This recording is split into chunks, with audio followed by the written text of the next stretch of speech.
Hello everybody and welcome back to Cycle Fab. I'm Larry.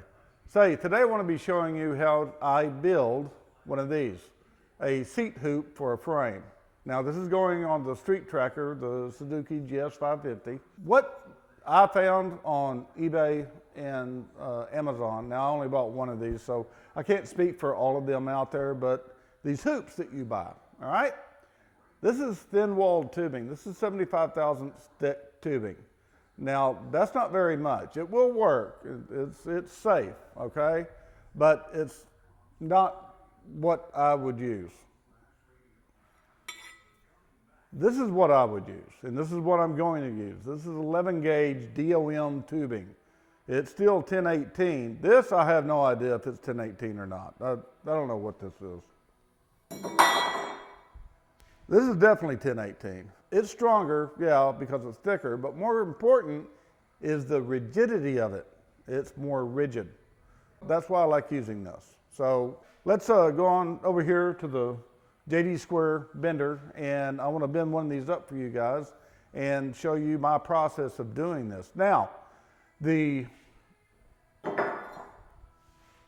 frame hoop that I will be making isn't going to be flat. It's going to have a little bit of a bend up to it. I just like that kick up in the very back of the seat portion. I just think it looks better. Now, what I'm going to do, and I'll get into this with y'all later, is bend several pieces. Actually, I'll bend 4 pieces.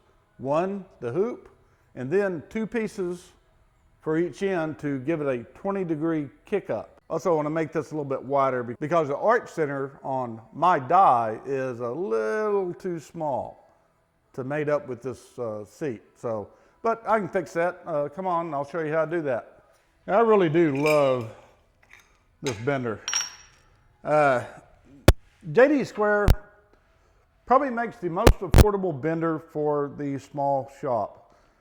Their dies are inexpensive. They build really good quality stuff. And I think I made a really good choice with this one. Now, I've worked with benders at some of the jobs that I've had, industrial benders. This is not an industrial bender. This is a bender for a shop like mine. And it works great. For building motorcycle frames, it works fantastic. If you want to build a cage that goes inside of a car, yeah, it would work great for that too. This is an air hydraulic assist. I love it. It's fantastic. I can't say nothing bad about it. Let's go ahead and get started. Just slide this in here. Put my hoop on. Now I want to bend this 180 degrees and I want to do it in sections. That's what these holes over here are for. Now because of the spring back, I'm probably going to have to bend it 187 degrees to end up with 180, but that's typical.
Wow. Well, I think that came out pretty good.